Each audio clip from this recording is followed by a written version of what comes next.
Hey guys, welcome back to the channel. Today we're going to be discussing my reading wrap-ups for July and August.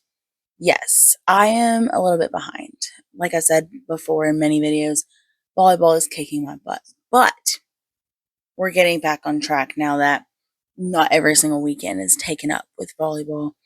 Like, I legit will stay in bed and do nothing on one weekend day because my weeks just drain me.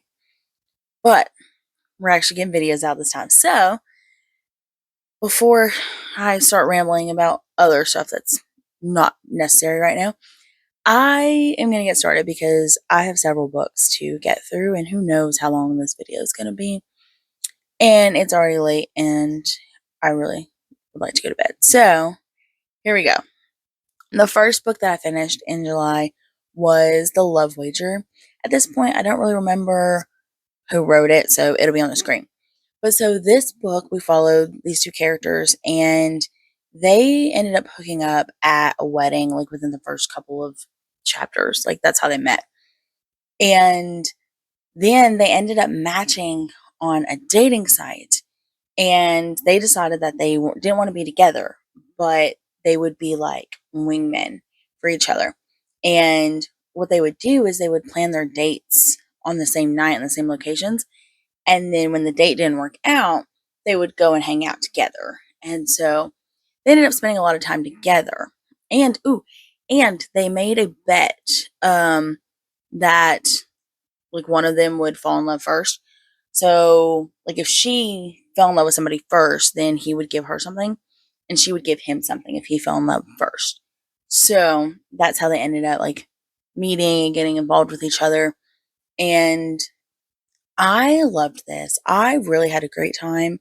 I sped through this book, and it was on ebook too.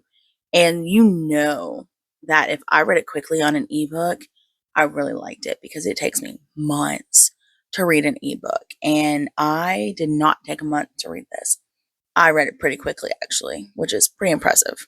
Now, there is a lot of miscommunication trope happening in this book because, they don't tell the other one how they feel. And so if you don't like that trope, then I would not recommend this book because that is the entire conflict between the two is miscommunication. So steer clear if that bothers you. It doesn't bother me too much. I mean, it's a book. Like, things don't really bother me a whole lot. So, not a big problem for me.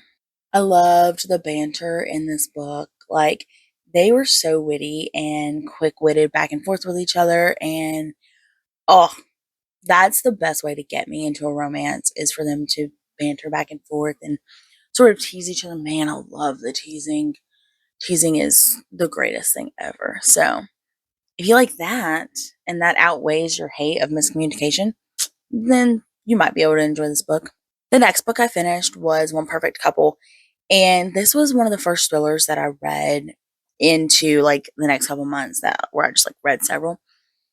We're following this couple, and he wants her to go on this game show with him, and she didn't really want to do it, but he begged and begged and begged and like really wanted her to do it and really sort of manipulated her into this. And so she does it. And so they get there on this island, and then this storm happens, and people are dying, and all the communication stuff is wiped out. And now it becomes survival of the fittest, basically. And everything's kind of chaotic, and they start turning on each other, and you don't know who to believe, and you don't know what's happening. And I had a great time with this. This was so much fun. I think I binged this pretty quickly, and I love the not knowing like what's going to happen. And like I had ideas about like the dynamics of things, and man, I wished I was right because my idea was fantastic. Now, I did not like the very end of this book, like the last like 30 minutes. I didn't really care for. Up until then, it was great. I loved it. I still think my idea was better. Um, don't know how to tell you that without spoiling things, but it would have been so much better, given the dynamics of things. But, whatever. It's fine. It was a good book. I had a great time. I love the twist in this, and I love that books have breadcrumbs that lead to the twist. I hate when a book or a movie, TV show, whatever, they throw this twist at you and there was no breadcrumbs leading up to that. Like, you're just throwing a twist at me for a twist's sake. Like, you're not building that into the story at all because you just want the shock value. Like, that's all that you want. And I hate that so much. Like, I'd rather have miscommunication all day than that because that just sucks. I hate that so much. Don't do that. The next book I finished was The Blade Itself by Joe Abercrombie. This is book 1 in his first law series. I've been reading this forever. You guys have heard me talk about it already like a ton of times. But just in case you're new here, this book is following these band of characters. They're kind of scattered all across the country, and we're literally just following them as they live their day to day. Glockta is a torturer. He was a prisoner of war turned torturer, and he is torturing people for information because he's trying to figure out this mystery of things that are happening in this town. And we're following Logan, who is a barbarian, who is he's just a fighter. He is in this city, and he's like not even really sure how he got here. He just followed a wizard, and he doesn't even know what he's doing. He's just here, and he hates it so much, and it's hilarious. And then we're following Giselle, who is a sort of soldier. He's trained as a soldier, but he's never actually been in battle of any kind. So I guess you could call him a soldier, but he doesn't really know what he's doing.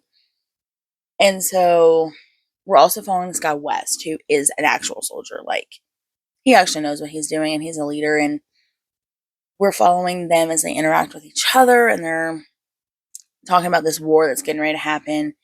And this book is like a giant inciting incident. Like, it's all character building and world building up until like the very last couple chapters when we actually like get going on things. And so if you don't like character stuff, then you might need to stay away. But if you love characters at all, this is what you need to read because Joe Abercrombie does a fantastic job with his characters. Like, these characters are all horrible people. Horrible. This is a very grim, dark world, and you love his characters. Like, you will root for his characters. I guarantee it. And so this is a reread for me, and I'm having a great time rereading it. It's taken me a while, but that has no indication on my enjoyment of this book. I'm just very slow sometimes, and that's all it is. Another book that I finished was Stephen, and this book is by Amy Cross. This is a horror novel, and we're following this young lady. She's like 20 something. She is a hired nanny for this little boy, Stephen. And so she goes to this home, and it's a very rich family. And she meets Stephen, and he is dead. And he's been dead for a little while. And the mother's delusional or just in denial. I don't know.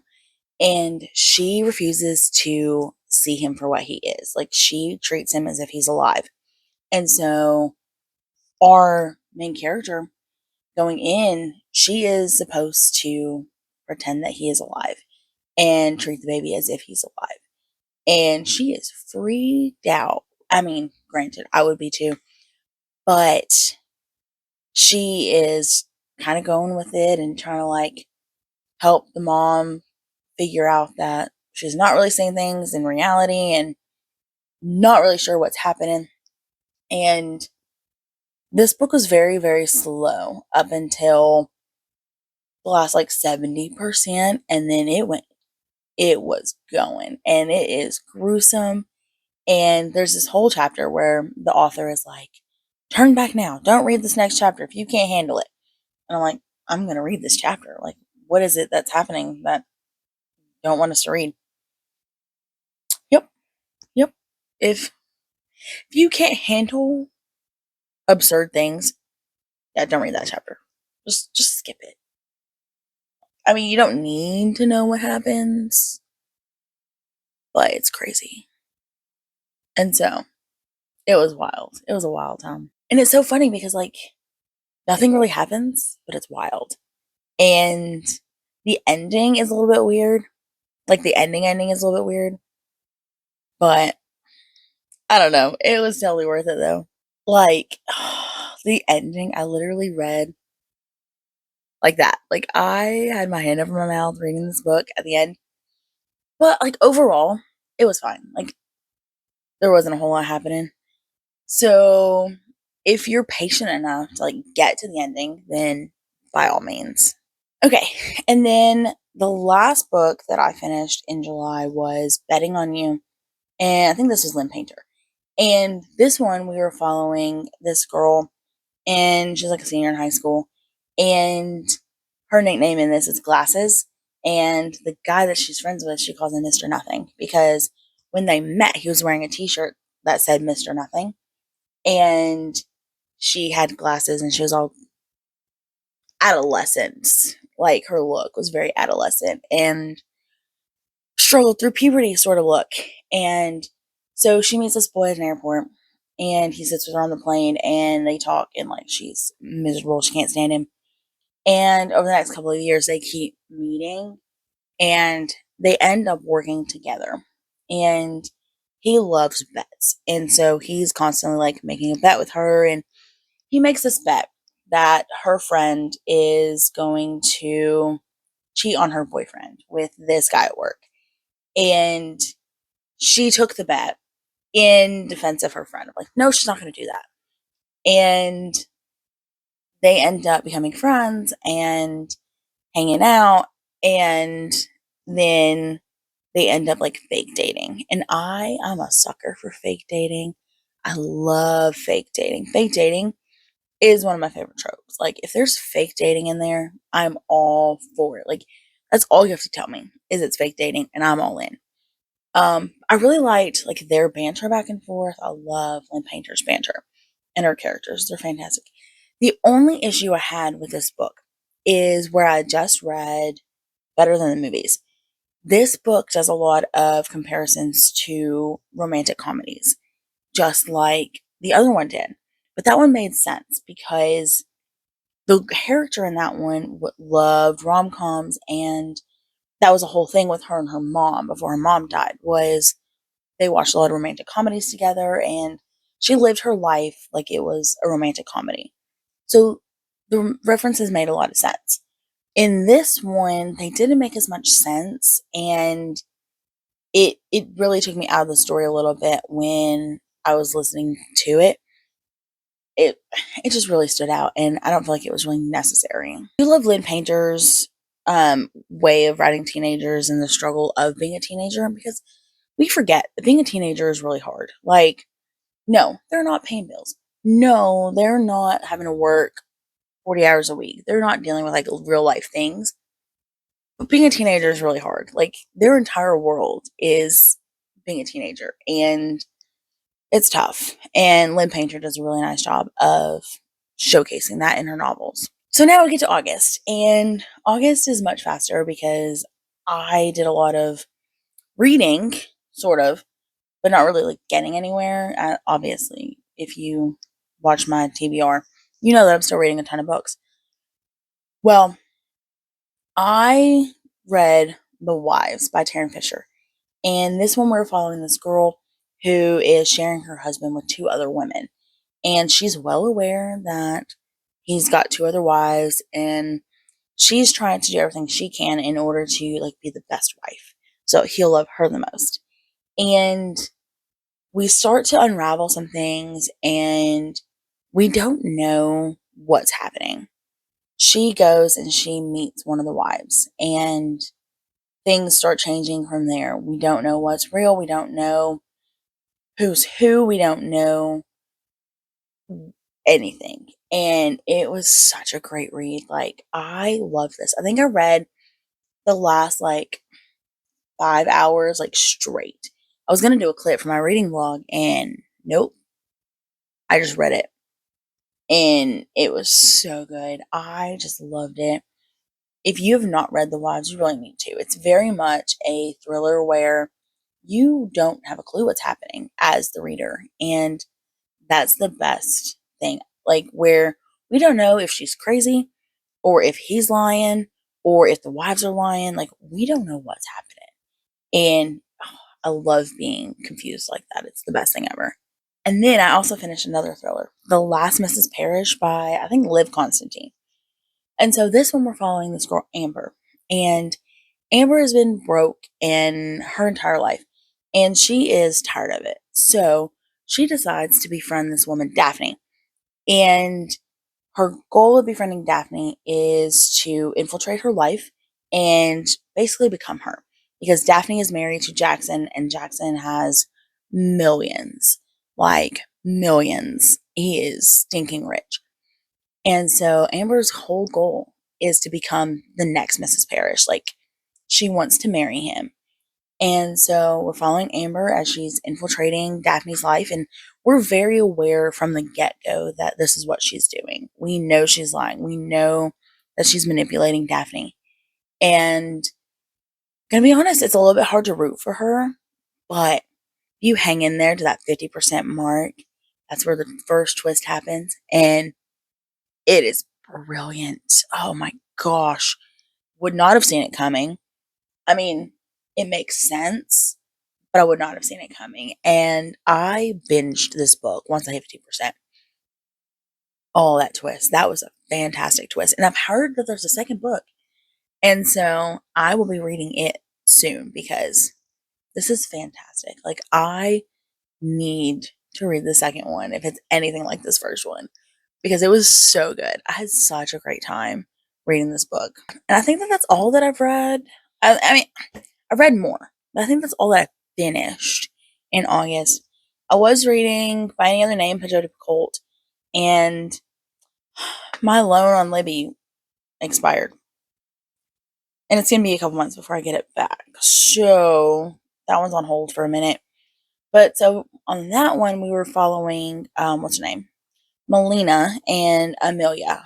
Melina is a young playwright, and she's trying to make her way in the world, in the industry. And so she submits her play under a different name in order to have a shot at being noticed. And meanwhile, her ancestor Amelia is a consort for this like duke or lord or whatever he is. And she does the same thing. She enters her plays under a male's name, Shakespeare actually, so that she can have her plays out in the world. And I don't know, it was fine. Like, it was fine. I don't know. I don't really have a whole lot to say about it.